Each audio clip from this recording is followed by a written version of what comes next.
కొనసాగిద్దాం తోటి కొమ్మరాయ గారి ఆశయాలను భారతీయ జనతా పార్టీ నరేంద్ర మోడీ గారి నాయకత్వం నరేంద్ర మోడీ గారి నాయకత్వం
శాలతో సత్కరిస్తా ఉన్నారు. అదేవిధంగా మన భారతీయ జనతా పార్టీ జిల్లా రథసారథి పెద్దలు కులాచార్ దినేష్ గారిని కూడా శాలతో సత్కరించడం జరుగుతుంది.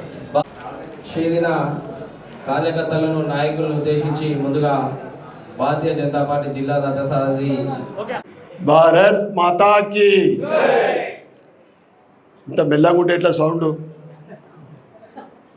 భారత్ మాతాకి జై సియారాం రామ లక్ష్మణ్ జానికి జై బోలో హనుమానికి. ఈరోజు 9వ డివిజన్ కార్పొరేటర్ సాయి వర్ధన్ మరియు వారి బృందానికి భారతీయ జనతా పార్టీ కుటుంబంలో చేరుతున్నందుకు అందరికీ కూడా స్వాగతం సుస్వాగతం పలుకుతూ, భారతీయ జనతా పార్టీ వికసిస్తున్న పార్టీ, ప్రపంచంలో అతివేగంగా వికసిత్ భారత్ ఇలా మనం చూస్తూ ఉన్నాం. భారతీయ జనతా పార్టీ గతంలో కార్పొరేటర్గా గెలిచి ఆ పార్టీలో ఇమడలేక మళ్ళీ భారతీయ జనతా పార్టీలోకి వస్తున్న సాయి వర్ధన్కు మరి ఒకసారి స్వాగతం పలుకుతూ, ఈరోజు భారతీయ జనతా పార్టీ అంటే అధ్యక్షులు గారు చెప్పినట్లు కేవలం పార్లమెంట్ ఎలక్షన్లు వస్తూ ఉంటాయి పోతూ ఉంటాయి, కానీ భవిష్యత్తులో ధర్మం నిలబడాలన్నా, దేశం అభివృద్ధి చెందాలన్నా, రాబోయే తరాలు బాగుండాలన్నా 2047 వరకు ప్రధానమంత్రి నరేంద్ర మోడీ గారు గత 10 సంవత్సరాల నుండి అహర్నిశలు ఒక లీవ్ తీసుకోకుండా 15-18 గంటలు 2047 వరకు భారతదేశాన్ని విశ్వగురువు స్థానానికి తీసుకెళ్తున్న ప్రధానమంత్రి, ఆయనకు మద్దతుగా ఈరోజు మీరందరూ చేరుతున్నందుకు చాలా సంతోషంగా ఉంది. ఈరోజు భారతీయ జనతా పార్టీ అంటే సబ్కా సాత్ సబ్కా వికాస్ సబ్కా విశ్వాస్ ఈరోజు అన్ని వర్గాల ప్రజలకు కలుపుకొని పోతున్న పార్టీ కేవలం భారతీయ జనతా పార్టీ. అన్ని పార్టీలు అంటూ ఉంటాయి సెక్యులర్ అని. నిజమైన సెక్యులర్ పార్టీ అంటే భారతీయ జనతా పార్టీ మాత్రమే. సంక్షేమ పథకాలు ఏ రాజకీయ పార్టీలకో లేకుంటే కులాలకు అతీతంగా, మతాలకు అతీతంగా, రాజకీయాలకు అతీతంగా అన్ని వర్గాల ప్రజలకు చెందుతున్న సంక్షేమ పథకాలు ఇస్తుంది భారతీయ జనతా పార్టీ.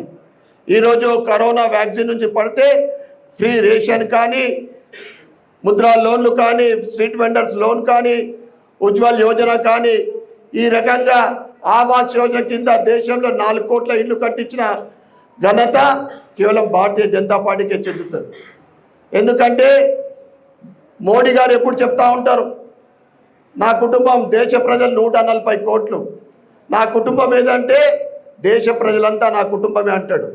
నా కులాలని మాట్లాడిన ప్రస్తావన తెచ్చినప్పుడు నాకు నలుగురే అని చెప్తాడు.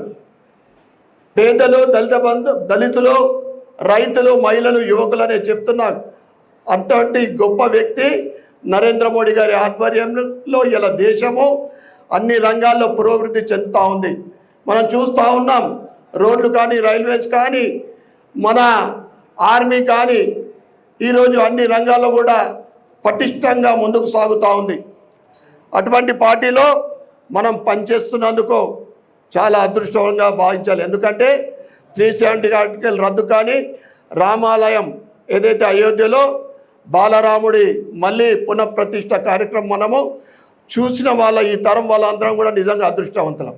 ఎందుకంటే 500 సంవత్సరాల నిరీక్షణ తర్వాత అటువంటి పార్టీలో మనం అందరం కూడా పనిచేస్తున్నందుకు గర్వపడుతూ ఈ పార్లమెంట్ ఎలక్షన్లు మీ అందరి ఆశీర్వాదంతో, నిజామాబాద్ హిందూ నగర్ ప్రజల ఆశీర్వాదంతో నన్ను గెలిపించిండ్రు. ఇంకా అంతకన్నా ఎక్కువ మెజార్టీతోటి రాబోయే పార్లమెంట్ ఎలక్షన్లో అరవింద్ ధర్మపురి గారిని మనం గెలిపించాలని మీ అందరికీ కూడా నేను కోరుతా ఉన్నాను. ప్రతి బూత్లో 200 ఓట్లు ఎక్కువ రావాలా. మన బూత్లో ఎన్ని ఓట్లు వచ్చినాయో దానికి 200 ఓట్లు ఖచ్చితంగా. ఎందుకంటే 1,00,000 ఓట్లు కనీసం 1,00,000 ఓట్లు అర్బన్లో భారతీయ జనతా పార్టీకి రావాలా. ఎందుకంటే 42% ఉన్న మైనార్టీలు నాకు మొన్న ఎక్కువ 3-4 వేల ఓట్లు వచ్చిండొచ్చు. అది తప్పిదంగా వచ్చినాయా లేకుంటే పాత పరిచయంగా. ఎందుకంటే వాళ్ళు వేసుకున్నప్పుడు మనం వేసుకున్నాం అంతే ఓట్లు. వాళ్ళందరూ ఒకటైతున్నారు, మనమందరం ఒకటి కావాల్సిన సమయం ఆసనమైంది. ప్రజలలో కూడా భారతీయ జనతా పార్టీ అంటే ఎదురు చూస్తూ ఉన్నారు. కానీ ఏదైతే భారతీయ జనతా పార్టీ సంక్షేమ పథకాలు ఉన్నాయో మనం ఇంటింటికి తీసుకెళ్లాల్సిన అవసరం ఉంది. పార్టీ ఏదైతే ఆదేశం ఇస్తుందో, ఏదైతే ప్రోగ్రామ్ ఇస్తుందో, ఈరోజు జాయిన్ అయిన వాళ్ళందరూ కూడా ఎక్కువ సమయం లేదు, ఆల్రెడీ ఎలక్షన్ హీట్ స్టార్ట్ అయింది. మీరందరూ కూడా ఒక 40 రోజులు మనమందరం కలిసికట్టుగా కష్టపడదాం. పార్లమెంటులో విజయవంతంగా మనము అర్బన్ నుండి మొత్తం తెలంగాణలో అత్యధిక స్థానాలు భారతీయ జనతా పార్టీ గెలుచుకోపోతూ ఉంది. దాంట్లో హయ్యెస్ట్ మెజార్టీ మన నిజామాబాద్ పార్లమెంట్ నియోజకవర్గం ఉండాలని మీ అందరికీ కూడా నేను కోరుతా ఉన్నా. అదేవిధంగా ఎంపీ గెలిచిన తర్వాత రాబోయే ఎలక్షన్లు, లోకల్ ఎలక్షన్లు కానీ, స్థానిక ఎలక్షన్లు కానీ, మున్సిపల్ ఎలక్షన్లు కానీ, ముఖ్యంగా మన కార్పొరేట్ ఎలక్షన్లు, ఎమ్మెల్యే ఎంపీ గెలిచిన తర్వాత మనమందరం కూడా కష్టపడి సునాయాసంగా కార్పొరేషన్ కూడా గెలుస్తామని మీ అందరు కూడా నేను తెలియజేస్తా ఉన్నా. తప్పకుండా భారతీయ జనతా పార్టీ పరిపాలన ఏంటిదో ఈ 3 మనం గెలిచిన తర్వాత ప్రజలకు మనం సేవ చేసే అవకాశం లభిస్తుంది. కేంద్రం నుంచి అనేక సంక్షేమ పథకాలు ఉంటాయి. గత బీఆర్ఎస్ ప్రభుత్వము దాన్ని అనగదొక్కింది, ప్రజల దాకా తీసుకెళ్ళలేదు. ఇలా బీఆర్ఎస్ పతనం ఏ విధంగా జరుగుతుందో మనం చూస్తూ ఉన్నాం. ఇక కాంగ్రెస్ గురించి ఎవరు భయపడద్దు. దాని అప్పుడ ముక్కు పట్టుకుంటే ఊడిపోయే మెజార్టీతో అది గెలిచింది. ఈ 6 గ్యారంటీలలో ఏం గ్యారంటీలు అమలు చేస్తూ మనకు తెలుస్తూ ఉంది. ఈ మహిళలకు ఉచిత బస్సు, 200 యూనిట్ల కరెంటు తప్ప వాళ్ళు ఏదేదో లాంచ్ చేసిరు కానీ ఇప్పటిదాకా ఇంప్లిమెంట్ కాదు. ₹1 కూడా లేదని ముందే చెప్పిండు. గెలిచినాక ఏం చెప్పిండు, మేము 100 రోజుల కన్నా ముందే పవర్లో వస్తే ఆ ₹4,000 యువకులకు ఇస్తా అని చెప్పిండు. ఎవరికి? అన్ఎంప్లాయీస్కు. రైతులకు 2 లక్షలు ఉచిత ఏక మొత్తంలో రుణమాఫీ అని చెప్పిండు. ప్రతి మహిళకు ₹2,500. అమలు అసాధ్యమైన హామీలు ఇచ్చి ప్రజలని మోసపూరితంగా అసెంబ్లీలో గెలిచిండు తప్ప పార్లమెంట్లో వాళ్లకు గెలిచే అవకాశం లేదు. కనుక కాంగ్రెస్ని మనం కౌంటర్ చేసే అంశాలు చాలా ఉన్నాయి. మనకు పాంప్లెంట్ రూపంగా కూడా అన్నీ డీటెయిల్గా ఉంటుంది. కనుక మీరందరూ కూడా ఈరోజు జాయిన్ అయిన వాళ్లకు మరొకసారి స్వాగతం పలుకుతూ పార్టీ ప్రోగ్రాం ప్రకారం కానీ పార్టీ ఇచ్చిన కార్యక్రమాలు కానీ తూచ తప్పకుండా పార్లమెంట్ ఎలక్షన్లో మనం కష్టపడి విజయం సాధించాలని సాయికి మరి వారి బృందానికి కోరుకుంటూ నాకు ఈ అవకాశం ఇచ్చిన పెద్దలందరూ కూడా ధన్యవాదాలు చెప్పుకుంటూ భారత్ మాతాకి